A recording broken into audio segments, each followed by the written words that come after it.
Allahu Akbar, Allahu Akbar, Allahu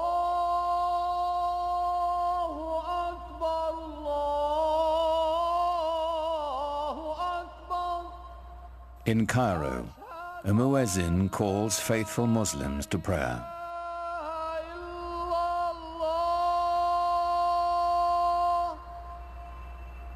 It's the same call that sounds 5 times a day, every day, in cities across the world.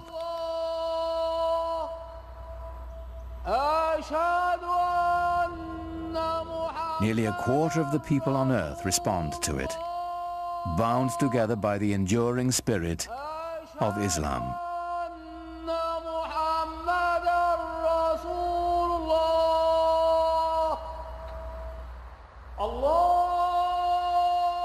God is most great, the muezzin calls. I testify there is no other God but God. I testify Muhammad is the messenger of God.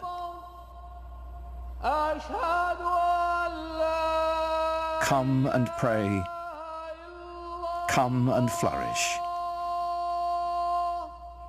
God is most great. There is no God but God.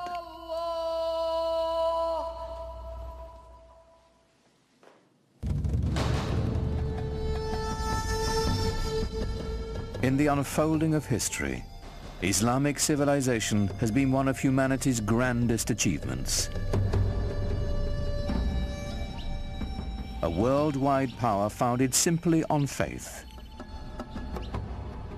A spiritual revolution that would shape the nations of 3 continents and launch an empire.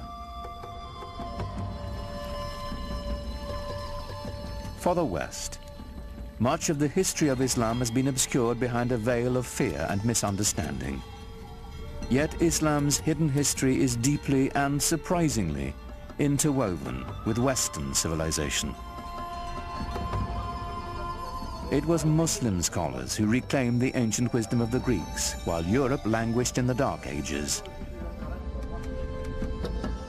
It was they who sowed the seeds of the Renaissance, 600 years before the birth of Leonardo da Vinci.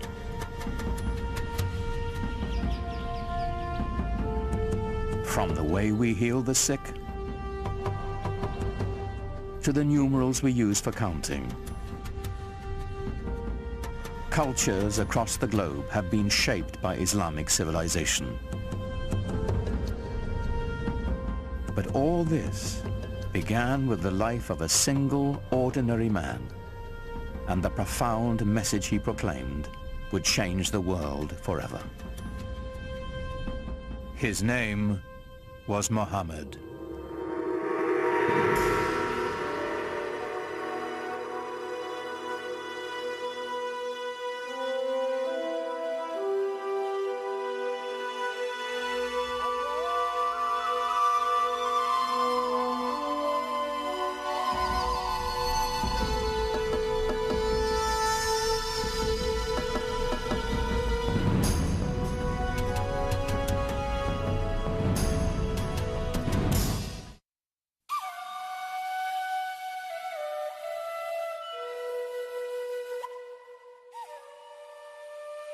To Muslims, the life of Muhammad is a story revered, in its mysteries as much as its certainties, that our beliefs held sacred.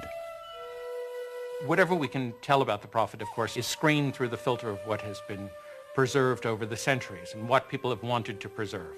And it's very difficult to pull out from all of these different sources that are very adoring and the ordinary human being that the person that he was.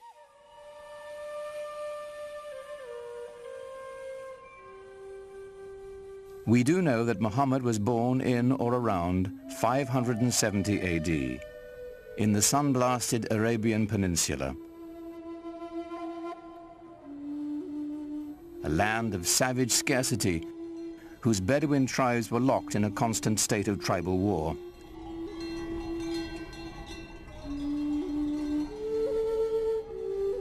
While still an infant, Muhammad's parents gave him his first taste of life in the desert.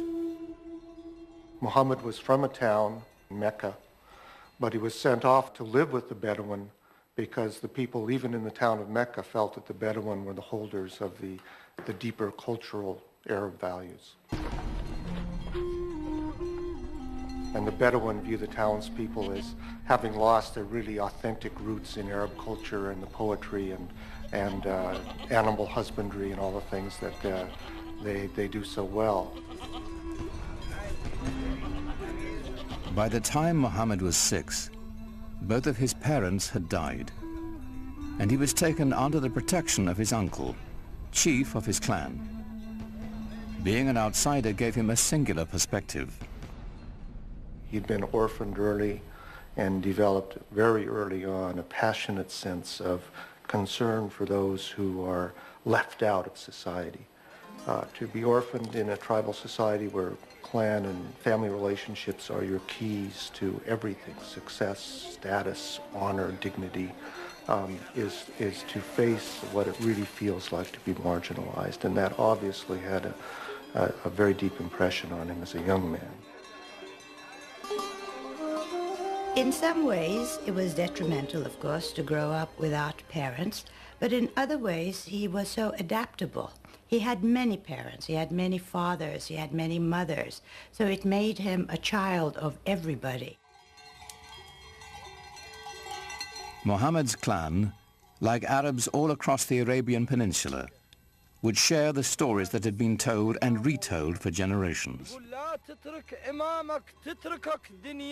Pre-Islamic Arabian civilization was largely an oral culture, and was tremendous respect for and admiration for people who could express themselves orally, and especially those who could recite poetry almost at the drop of a hat.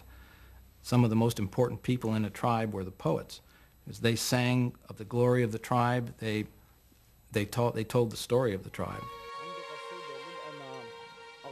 To the Bedouin, the word had a mystical importance. Poets linked the tribe to its ancestors and celebrated values older than memory.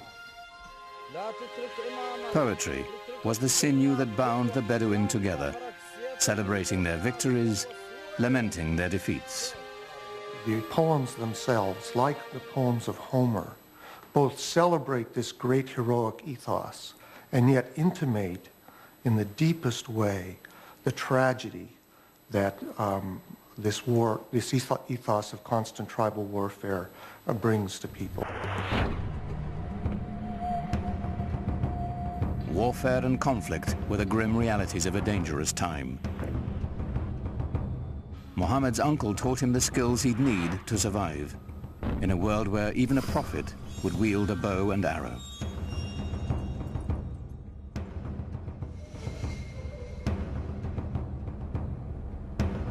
In a wilderness punished by the elements and bereft of water, rivalry over a single well could provoke a blood feud for generations. A real rivalry, real battles, and sometimes quite bloody. So the allegiance of individuals was to the family, immediately, and at a larger extent to the tribe. Without the tribe's protection, no one could endure. Scattered across the peninsula were countless factions, all embroiled in bitter struggles, each defending its precious grazing lands, trade routes, and most importantly, its wells. Well, you have to understand, and most of the lands are dry. And so water is something that's everyone always considers precious.